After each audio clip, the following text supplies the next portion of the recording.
السلام علیکم سامعین، 16 رجب کی تاریخ شروع ہو چکی ہے، 17 فروری ہے۔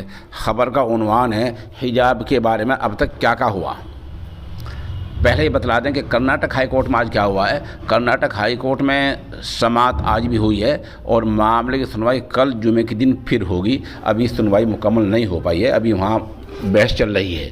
اسی طرح وزیر اعلیٰ آدتیہ ناتھ یوگی نے بے سوچے سمجھے بلکہ ایک منظم پلان کے تحت یہ بیان دیا ہے کہ ان بیٹوں سے پوچھو، کوئی بھی بیٹی، مسلم بیٹی اپنی مرضی سے حجاب نہیں اوڑھتی۔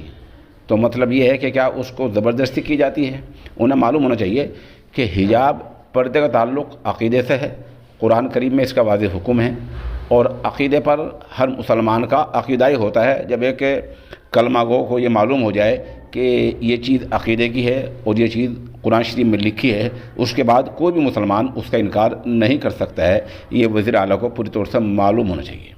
ادھر یہ خبر آ رہی ہے کہ دانشوروں، وکلاء اور ایک بڑی تعداد میں سمجھدار شہریوں نے سپریم کورٹ کو خط لکھ کر مطالبہ کیا ہے کہ حجاب کے معاملے میں جلد سنوائی کی جائے، تاکہ کرناٹک ہائی کورٹ نے جو حجاب پر عارضی روک لگائی ہے اس پر بھی روک لگائی جا سکے اور اس مسئلے کو حل کیا جا سکے، کیونکہ یہ مسئلہ اب ملک میں نہیں رہا بلکہ عالمی سطح پر پھیل رہا ہے۔ ابھی تک حجاب کے بارے میں یہ 2-3 باتیں سامنے آئی ہیں۔